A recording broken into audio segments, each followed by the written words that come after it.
Hello dear students, मैं Ajay Kumar Sharma, Gudha education hub, Gudha Gorji Jhunjhunu online classes में पुनः आपका स्वागत करता हूं, अभिनंदन करता हूं। तो स्टूडेंट्स, हम बात कर रहे थे रिप्रोडक्टिव सिस्टम की, और रिप्रोडक्टिव सिस्टम के अंदर हमने मेल रिप्रोडक्टिव सिस्टम के अधिकांश ऑर्गन्स के बारे में बात कर ली थी। जैसे हमने टेस्टिस के बारे में पढ़ा, हमने एपिडिडाइमस के बारे में पढ़ा, हमने वास डिफरेंस के बारे में पढ़ा, हमने यूरिथ्रा के बारे में पढ़ा, हमने पेनिस के बारे में पढ़ा। ठीक है ना। इसका मतलब प्राइमरी ऑर्गन टेस्टिस के बारे में पढ़ लिया था। उसके बाद सेकेंडरी ऑर्गन या अपन कह सकते हैं अन्य जो सहायक अंग होते हैं उनके बारे में पढ़ लिया था। अब हम बात करेंगे किसकी, कि लास्ट जो हमारी मेल रिप्रोडक्टिव के सिस्टम के अंदर इम्पोर्टेंट एक पॉइंट आता है, वो है हमारे क्या, असेसरी रिप्रोडक्टिव ग्लैंड। ठीक है ना, या इनको सहायक जनन ग्रंथियां कह देते हैं। ठीक है। तो प्रॉपर हम बात कर रहे थे किसकी, मेल रिप्रोडक्टिव सिस्टम की। तो देखो एक चीज याद रखना सर, असेसरी रिप्रोडक्टिव ग्लैंड हम बात कर लेते हैं कि मेल के अंदर मेन जो प्राइमरी ऑर्गन होता है टेस्टिस, उसके द्वारा किसका निर्माण हुआ, स्पर्म का निर्माण हुआ। अब उस स्पर्म को हमारे शरीर से जब तक बाहर हम इजैकुलेट नहीं कर देते तब तक के लिए उसको क्या करना, उसकी सुरक्षा करना, उसको सपोर्ट प्रदान करना, उसको न्यूट्रिशन प्रदान करना। यानी हम बात कर लेते हैं एक तरह से पेरेंट्स या गार्जियन का काम करती हैं कौन, असेसरी रिप्रोडक्टिव ग्लैंड। यानी ये रिप्रोडक्टिव ग्लैंड किसका, स्पर्म, और स्पर्म के गार्जियन या पेरेंट्स की तरह कार्य करती हैं। कैसे, देखो हमारे पेरेंट्स क्या करते हैं सब, हम जब तक पूरी तरह से मैच्योर नहीं हो जाते, ठीक है, हम अपने आप को संभालने नहीं लग जाते, तब तक देखा होगा कि हमारी देखरेख, हमारी सुरक्षा, हमारा भरण पोषण सब किसकी जिम्मेदारी होती है, हमारे पेरेंट्स की होती है। सेम वही जिम्मेदारी ये ग्लैंड्स निभाती हैं किसके, स्पर्म के लिए। यानी स्पर्म की मुख्य जिम्मेदारी किसने निभाई, असेसरी रिप्रोडक्टिव ग्लैंड ने। अब बात करेंगे सब ये असेसरी रिप्रोडक्टिव ग्लैंड मेल के अंदर होती कितनी है। तो देखो ध्यान रखना कि हम इन ग्लैंड्स को बांट देते हैं कितने, 3 भागों में, या अपन बात करते हैं कि ये ग्लैंड्स कितनी टाइप की होती हैं, 3 टाइप्स की होती हैं। ठीक है। अच्छा, अब देखो इन 3 टाइप की ग्लैंड्स को मैंने आपके सामने ये डायग्राम बनाया है और इस डायग्राम में शो किया है, ठीक है, रिप्रेजेंट किया है। तो देखो सबसे पहले हम बात कर लेते हैं क्या, कि देखो हमारे नंबर 1 सबसे पहले हम बात कर लेते हैं सेमिनल वेसिकल। ठीक है, या इसको हम क्या बोल देते हैं, शुक्राशय कह देते हैं। ठीक है। देखो ये एक बैग लाइक स्ट्रक्चर होती है छोटी सी, और ये कहाँ, हमारे एनस और मूत्राशय के जस्ट बीच में व्यवस्थित होती है। ठीक है ना, जिसको हमने क्या नाम दिया, सेमिनल वेसिकल। अच्छा, एक चीज और याद रखना, इस सेमिनल वेसिकल को हम क्या भी बोल देते हैं, यूटेरस मस्क्यूलाइनस भी कह देते हैं। क्या बोल देते हैं इसको, यूटेरस मस्क्यूलाइनस भी कह देते हैं। ठीक है ना। इसका इवोल्यूशन, या हम बात कर लेते हैं एक तरह से इसका डेवलपमेंट किसके द्वारा होता है। तो मैं पहले भी बात कर चुका हूं कि एम्ब्रियो होता है, यानी जब हमारा भ्रूणीय परिवर्धन हो रहा होता है तो भ्रूणीय परिवर्धन के दौरान एम्ब्रियोनिक मुलेरियन क्या होती है साहब, एक एम्ब्रियोनिक मुलेरियन डक्ट होती है। क्या होती है, एम्ब्रियोनिक मुलेरियन डक्ट। इस मुलेरियन डक्ट के द्वारा सेमिनल वेसिकल का क्या होता है, निर्माण होता है। याद रखना, फीमेल के अंदर ये मुलेरियन डक्ट, हम बात करें किसकी, फीमेल की, दिखाई दे रहा है क्या, ये मुलेरियन डक्ट फीमेल में किसका निर्माण करेगी, ओविडक्ट, जो मैं पहले भी बता चुका हूं, ये चीज याद रखना। तो समझ गए, सेमिनल वेसिकल शुक्राशय अपने क्या ये किसके मूत्राशय और एनस के मध्य में स्थित संरचना होती है। इसको हम यूट्रस मस्कुलिनस भी कह देते हैं। और इसका जो निर्माण होता है वो एम्ब्रियोनिक मुलेरियन डक्ट के द्वारा होता है। ठीक है, अब देखिए इस सेमाइनल वेसिकल और इस सेमाइनल वेसिकल की क्या बात करेंगे हम, सीक्रेशन की बात कर लेते हैं। किसकी बात कर लेते हैं, सीक्रेशन, यानी इसका स्राव। याद रखना इसके स्राव को हम क्या नाम देते हैं, सेमाइनल फ्लूइड कहते हैं। क्या नाम देंगे, सेमाइनल फ्लूइड। और याद रखना इस सेमाइनल फ्लूइड की जो पीएच होती है ना, याद रखना ये सेमाइनल फ्लूइड हल्का एल्कलाइन होता है, हल्का क्षारीय होता है। इसका मतलब इसकी जो पीएच है वो 7.3 से 7.4 के समथिंग होती है। ठीक है, अगर हम बात करें तो ये कैसा होता है, हल्का येलोइश। हल्का क्या होता है साहब, पीला होता है।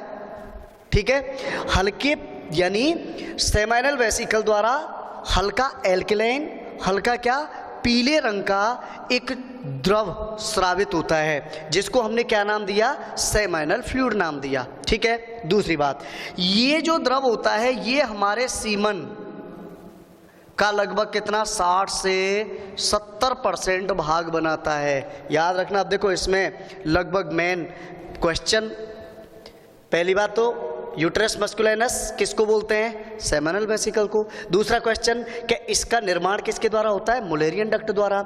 इससे स्रावित पदार्थ क्या कहलाता है, सेमाइनल फ्लूइड या शुक्र तरल कहते हैं, जिसकी पीएच कितनी होती है, 7.3 से 7.4, हल्के पीले रंग का होता है। और ये हमारे सीमन या वीर्य का कितना, 60 से 70% भाग बनाता है। ठीक है, अब देखिए इस सेमाइनल फ्लूइड में और क्या होता है, तो देखो इसमें कुछ विशेष पदार्थ भरे होते हैं। हमने इसको गार्जियन नाम दिया, यानी इन ग्लैंड्स को हमने गार्जियन नाम दिया, तो नॉर्मल सी बात है उसके न्यूट्रिशन के लिए, उसकी सुरक्षा के लिए, सहारा प्रदान करने के लिए इसमें इनमें विभिन्न प्रकार के पदार्थ घुले होते हैं इन ग्रंथियों के तरल में। अब देखो इसमें क्या होगा, जैसे नंबर 1 इसमें क्या पाया जाता है, फ्रक्टोज। सेमाइनल वेसिकल या सेमाइनल फ्लूइड में क्या पाया जाता है, फ्रक्टोज। दूसरी बात हम बात करें इसमें तो देखो क्या पाया जाता है, प्रोस्टाग्लैंडिन्स। ठीक है, और इसमें क्या पाया जाता है, फाइब्रोजन। ठीक है, फ्रक्टोज का क्या काम होता है, देखो कि याद रखना कि स्पर्म के लिए किसके रूप में, एटीपी के रूप में, किसके रूप में, स्पर्म के लिए एटीपी के रूप में एनर्जी प्रदान करना। ठीक है, यानी एनर्जी प्रदान करना किसका काम होता है, फ्रक्टोज का। और याद रखना हमारे सीमन में ही फ्रक्टोज शर्करा पाई जाती है। तुम्हें पता है कई बार रैप केस होते हैं, उनमें क्या किया जाता है, यानी जो वैजाइना का ऑब्जर्वेशन किया जाता है और उसमें फ्रक्टोज शर्करा की उपस्थिति का मतलब क्या हो गया कि रैप केस है वो पॉजिटिव पाया जाता है। ठीक है ना। दूसरी बात, प्रोस्टाग्लैंडिन, देखो ये विशेष प्रकार का केमिकल होता है। ठीक है ना, प्रोस्टाग्लैंडिन का बहुत इंपॉर्टेंट रोल होता है साहब। क्या, देखो हम बात कर लेते हैं कि अपन ने क्या किया कि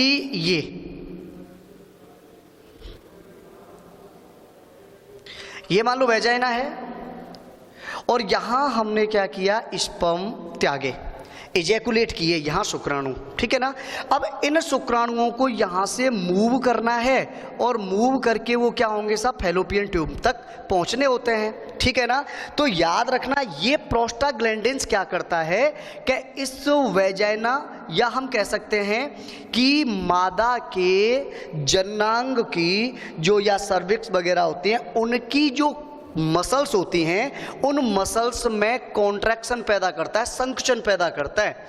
और उस मसल कॉन्ट्रैक्शन की वजह से क्या होगा कि इन या सीमन को देखो यहाँ पे क्या होंगे, विशेष संकुचन पैदा होंगे।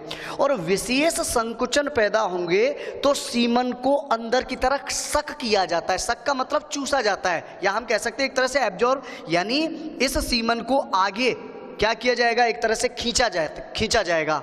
किसकी वजह से? प्रोस्टाग्लैंडिन्स द्वारा इसमें होने वाले जो संकुचन हैं वो सीमन को अंदर की तरह क्या करेंगे? अंदर की तरफ खींचेंगे।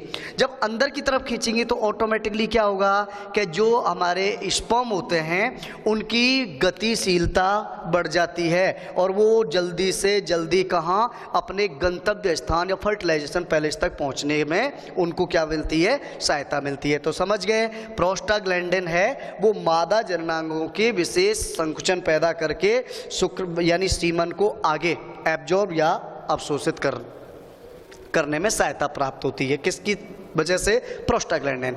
अगला बात करें फाइब्रिनोजन। देखो ये एक विशेष प्रकार की कोगुलेट प्रोटीन है, स्कंदन प्रोटीन है। अब इसका काम क्या होगा? देखो ये ध्यान रखना, इसने तो क्या किया? मसल कॉन्ट्रैक्शन पैदा किया। किसमें? फीमेल ऑर्गन्स में, ठीक है, फीमेल वजाइना एंड सर्विक्स में। अब हम बात करें फाइब्रिनोजन की। ये क्या है सब? Coagulate protein. क्या है ये? कोगुलेट प्रोटीन है एक तरह से, यानी ये सीमन का स्कंदन करेगी।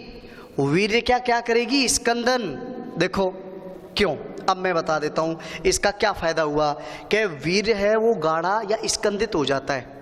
स्कंदित हुआ तो क्या हुआ कि इनके यानी वीर्य स्कंदन पैदा किया, और वीर्य स्कंदन से क्या होगा कि जो स्पर्म है ना वो स्पर्म क्या होंगे? बहुत कम गतिशील हो जाते हैं। यार अब ये यहाँ पर हैं और इसमें बिना मतलब की गतिशीलता करेंगे, तो ऐसी स्थिति में क्या होगा कि स्पर्म जब बहुत ज़्यादा गति करते रहेंगे अंदर ही, तो इनकी एनर्जी वेस्ट होगी या नहीं होगी? भाई अब बात करें, दो पहलवान हैं, ठीक है, तो तुमने देखा होगा कि एक पहलवान जो इंटेलिजेंट होता है वो पता है क्या करता है? दूसरे पहलवान को पहले क्या करता है? परेशान करता है। परेशान यानी उसको क्या करेगा? उलझाए रखता है। अब उलझाए रखता है, दूसरा वो क्या करता है कि बिना मतलब कि अपनी एनर्जी वेस्ट करता रहता है, एंड में वो हार जाता है। वो यहाँ है। तो वीर्य स्कंदन से इनकी मोटिलिटी कम हो जाती है, गतिशीलता कम होती है। ऐसी स्थिति में इनकी एनर्जी संरक्षित रहती है, बची रहती है, ठीक है। तो ये हो गया किसका कार्य? इसका, ठीक। तो याद रखना सेमाइनल वेसिकल या सेमाइनल फ्लूइड की ये पदार्थ हो गए, इनके क्या क्या कार्य हो गए वो मैं बता चुका हूं। ये तो हो गई तुम्हारी क्या? शुक्राशय ग्रंथि।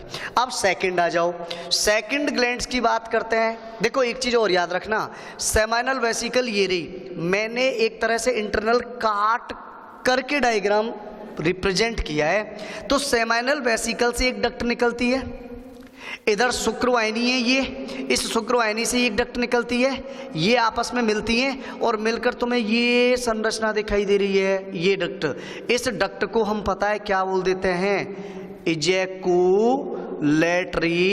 डक्ट, या इसको अपन क्या कह देते हैं भाई? स्खलन वाहिनी कह देते हैं। और ये स्खलन वाहिनी आके कहाँ मिलती है? इस प्रोस्टेट ग्लैंड्स के पीछे से आके इसमें क्या होगी? यूरिथ्रा से जुड़ जाती है। और ये कौन से? प्रोस्टेटिक यूरिथ्रा से जुड़ती है। इसका मतलब जो शुक्राशय है वो किस में आकर खुलता है? प्रोस्टेटिक यूरिथ्रा खुलेगी। इसमें जो भी ग्रंथियां हैं वो खुलेंगी तो मूत्र मार्ग में, लेकिन तुम्हें पता होना चाहिए कि वो कहाँ खुल रहा है। तो शुक्राशय कहाँ खुलेगा? Prostatic urethra. क्लियर दिख रहा होगा। अब आ जाओ प्रोस्टेट ग्लैंड। देखो एक चीज याद रखना कि ये क्या है? Urinary bladder. ये क्या है? यूरिनरी ब्लैडर है। और यूरिनरी ब्लैडर के जस्ट नीचे एक सिंघाड़े के आकार की, सिंघाड़ा देखा है ना, खाने का होता है, उसके आकार का, यानी अनियमित इर्रेगुलर शेप होती है इसकी। अच्छा एक चीज़ और याद रखना कि कुछ लोग बताते हैं कि यार ये देखने में एक, तो याद रखना देखने में एक लगता है लेकिन ये एक नहीं होती, बल्कि ये 1 से लेकर 5 पिंड या लोब्स द्वारा बनी होती है मिलकर, ठीक है ना। यानी प्रोस्टेट ग्लैंड है वो कितने? 1 से 5 लोब्स से मिलकर बनी होती है, पहली बात। दूसरा एक चीज याद रखना कि इसमें प्रत्येक जो ये प्रोस्टेट ग्लैंड है, और इस प्रोस्टेट ग्लैंड के जैसे अपन ये बात कर लेते हैं साहब, ये छोटे छोटे मान लो पॉइंट हैं, इनमें से छोटी छोटी बाल के समान क्या निकलती हैं? अनेक फाइन ट्यूब्यूल्स निकलती हैं, ठीक है, सूक्ष्म नलिकाएं। और वो सूक्ष्म नलिकाएं सीधी किससे कनेक्ट होती हैं भाई? ध्यान रखना, प्रोस्टेटिक यूरिथ्रा से, ठीक है ना। ये क्या होती है? अच्छा दूसरी बात सुनो, क्या ये सारी आपस में मिलती हैं। और एक चीज और याद रखना, ये शुक्राशयी ग्लैंड से भी इनका क्या होता है? कॉम्बिनेशन होता है, ठीक है ना। क्यों, देखो सुनो क्यों। इस प्रोस्टेटिक ग्लैंड द्वारा भी एक तरल स्रावित होता है जिसको हम क्या बोल देते हैं, प्रोस्टेटिक फ्लूइड। क्या बोलते हैं उसको, प्रोस्टेटिक तरल। ये कैसा होता है, सब मिल्की होता है। कैसा होता है, मिल्की। ये मैंने बताया था येलोइश टाइप का होता है, हल्का पीला होता है। ये कैसा होता है, हल्का दूधिया होता है। दूसरी बात, ये भी कैसा होता है, हल्का एल्केलाइन होता है। यानी इसकी वही है 7.2 से 7.3 होती है क्या, पीएच। ठीक है, हल्का थिक होता है, मोटा होता है, जेली लाइक होता है क्या, प्रोस्टेटिक फ्लूइड। तो ध्यान रखना, मिल्की होता है, हल्का एल्केलाइन होता है, जेली लाइक होता है, ठीक है, और कैसा होता है, थिक। ये तो हो गई इसकी क्या संरचना कैसी होती है। अब हम बात करें साहब कि इस प्रोस्टेटिक फ्लूइड में भी अनेक पदार्थ, जैसे देखो कैल्शियम है, जैसे देखो क्या है, फॉस्फेट है, ठीक है, जैसे स्पर्मिन है, लाइसोजाइम्स हैं, फाइब्रिनोलाइसिन है,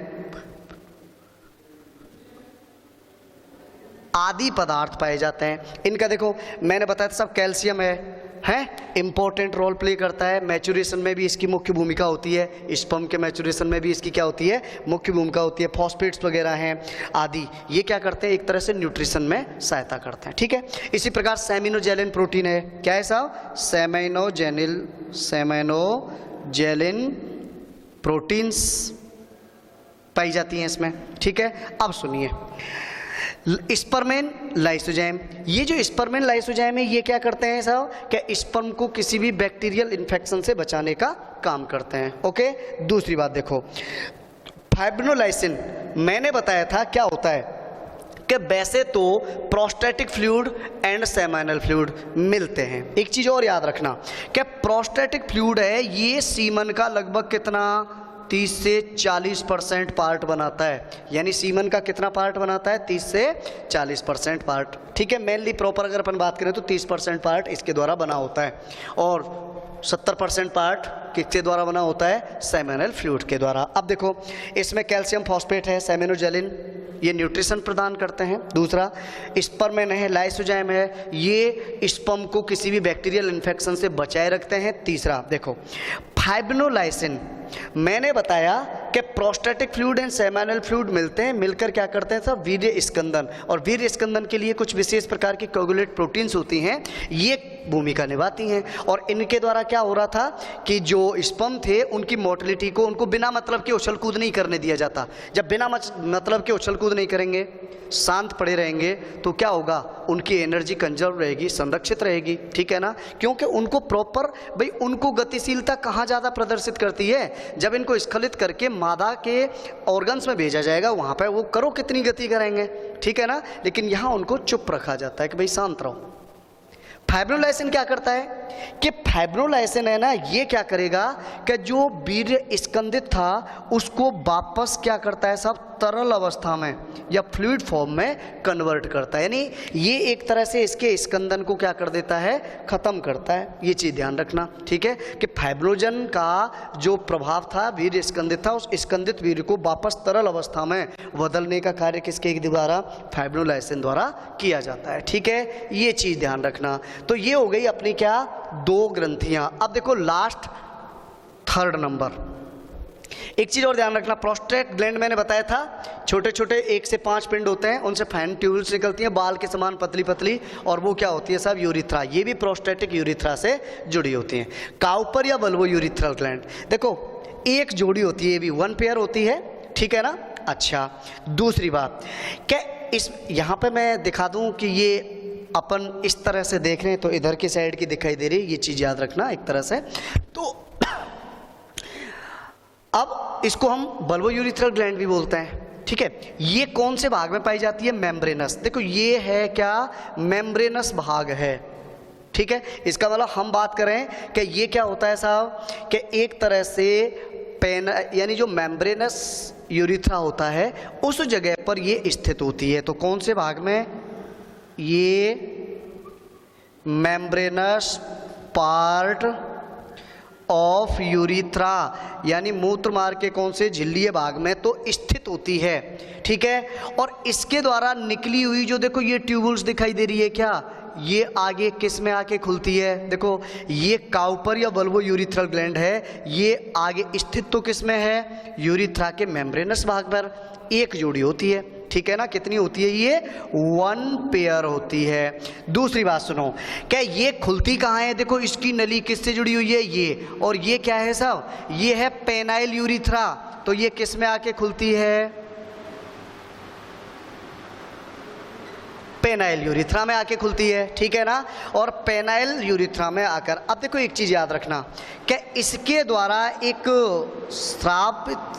स्रावित होता है, और इसकी स्वीक्रेशन कैसी होती है, ट्रांसपेरेंट होती है साहब, कैसी होती है, ट्रांसपेरेंट होती है। पहली बात तो ये ध्यान रखना, यानी पारदर्शी, और एकदम क्या होता है साहब, थिन, पतली सी होती है, और एल्केलाइन, ठीक है। और इसकी जो पीएच होती है वो 7.2 होती है। तो ध्यान रखना कि काउपर ग्लैंड्स के द्वारा जो स्राव होता है वो पारदर्शी, चिकना, पतला और क्षारीय तरल स्रावित होता है, और सीमन निर्माण में इसकी इतनी कोई इंपॉर्टेंट भूमिका नहीं होती। तो ये सब काम क्या करता है, तो देखिए ये क्या काम करेगा, कि अपन बात करें कि अनेक कुछ बैक्टीरियल वगैरह होते हैं या जिनकी वजह से ये जो मूत्र मार्ग होता है ना, ये मूत्र मार्ग क्या होता है साहब, देखो यूरिथ्रा क्या होता है हमारा,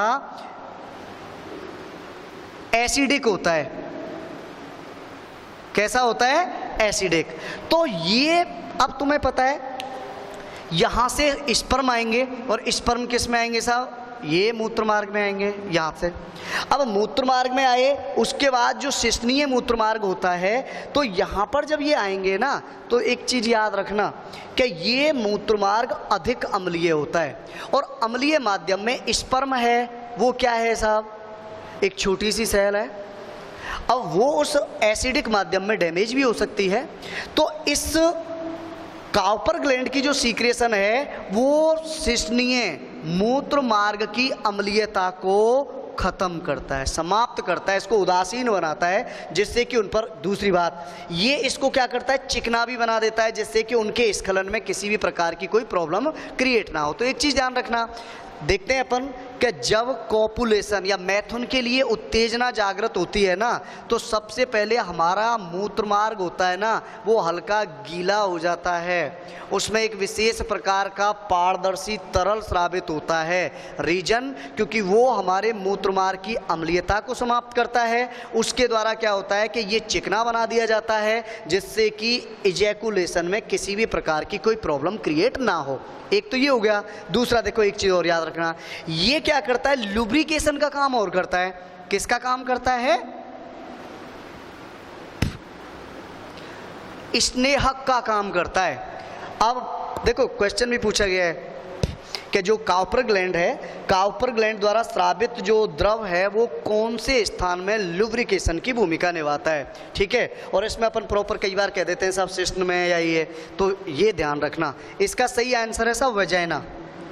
क्या है, वजाइना। क्या होता है देखो, कि जब हम कॉपुलेशन करते हैं, अब कॉपुलेशन करते हैं तो ऐसी सिचुएशन में क्या होगा साहब, ऐसी सिचुएशन में शिश्न है उसको वेजाइना में इंटरकोर्स कराया जाता है, और वेजाइना में प्रवेश कराया जाता है। तो उस जगह पर इसके द्वारा क्या होता है, एक तो वेजाइना के द्वारा कुछ तरल स्रावित होते हैं, वो हम आगे पढ़ेंगे बर्थोलिन ग्लैंड द्वारा, तो उसके माध्यम से। और काउपर ग्लैंड का जो स्राव होता है, इससे वेजाइना में क्या लुब्रिकेशन पैदा होती है, जिससे क्या होगा, कॉपुलेशन में सुगमता पैदा होती है। यानी कॉपुलेशन है वो क्या होगा साहब, आसानी से हो जाता है, उसमें सुगमता पैदा होती है, ठीक है। ये चीज ध्यान रखना, ठीक।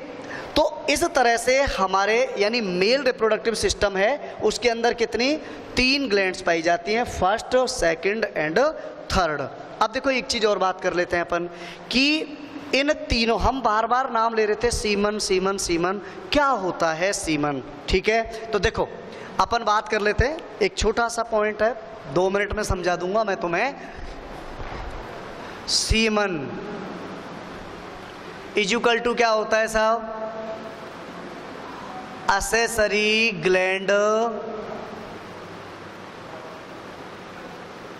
सीक्रेशंस, ठीक है। Plus sperm.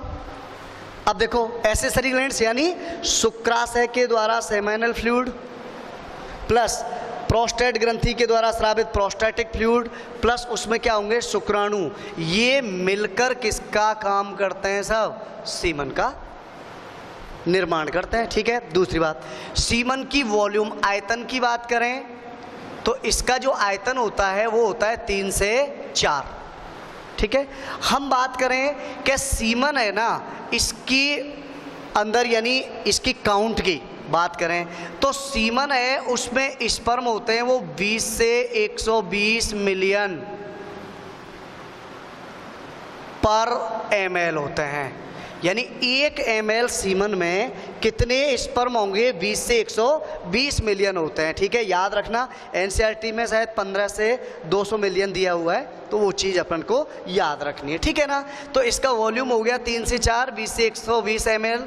और इसकी अगर अपन pH की बात करें तो हल्का क्षारीय होता है, तो 7.3 से 7.4 मान सकते हैं अपन। ठीक है। ये हो गई इसकी pH। अब देखो 2 क्वेश्चन आते हैं।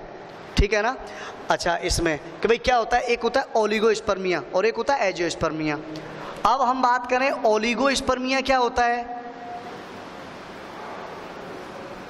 तो देखो एक चीज याद रखना, ओलिगोस्पर्मिया का मतलब होता है साहब क्या, कि अगर हमारे सीमन में कितने 20 मिलियन से भी कम यदि शुक्राणु हैं तो वो स्थिति क्या कहलाती है? ओलिगोस्पर्मिया। यानी यदि हमारे सीमन में स्पर्म काउंट 20 मिलियन से डाउन है तो ओलिगोस्पर्मिया, और यदि हमारे सीमन में स्पर्म बिल्कुल ही एब्सेंट हैं तो उसको हम उस स्थिति को क्या बोल देते हैं? एजियोस्पर्मिया कह देते हैं। ठीक है ना। अच्छा, एक चीज़ और याद रखना है, एनसीईआरटी ने क्लियर मेंशन किया है इस बात को, और वो बात कौन सी है?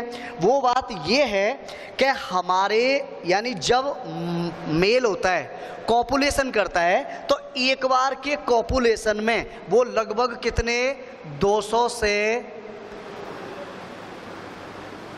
300 मिलियन स्पर्म क्या करता है भाई? इजैकुलेट करता है। ठीक है। यानी 200 से 300 मिलियन स्पर्म क्या करेगा? स्खलित करता है, पहली बात। अब इन शुक्राणुओं में यदि कोई व्यक्ति है वो सही तरीके से क्या कर सके? फर्टिलाइजेशन या जनन कर सके, उसके लिए हमें जरूरी क्या है कि इन टोटल शुक्राणुओं में लगभग 60% शुक्राणु कैसे होने चाहिए? एकदम नॉर्मल या सही साइज और शेप के होने चाहिए। कैसा? यानी इनका साइज और शेप कैसा होना चाहिए? एकदम नॉर्मल, सामान्य होना चाहिए सब। ठीक है ना। सामान्य का मतलब एकदम सही होना चाहिए। और इन 60% में से भी लगभग 40% जो है ना स्पर्म, वो कैसे होने चाहिए? पूरी तरह से जनन योग्य होने चाहिए, यानी जनन करने में सक्षम होने चाहिए। और वो कैसे? उनकी मोर्टेलिटी, उनकी क्या मोटिलिटी एंड फर्टिलिटी क्या होनी चाहिए भाई? बहुत अच्छी होनी चाहिए। तो समझ गए, टोटल 200 से 300 मिलियन स्पर्म इजैकुलेट किए, उनमें से 60% नॉर्मल सेज एवं साइज आकृति एवं आकार के होने चाहिए, और उनमें से भी 40% में की गतिशीलता और जनन क्षमता क्या होनी चाहिए? एकदम सामान्य होनी चाहिए। तो उस स्थिति में हम क्या कर सकते हैं? मनुष्य है वो जनन में पूरी तरह से सक्षम एवं स्वस्थ माना जाएगा। ठीक है ना। बाकी अब हम इससे आगे फीमेल रिप्रोडक्टिव सिस्टम के बारे में बात करेंगे अगले टॉपिक में। तब तक के लिए धन्यवाद।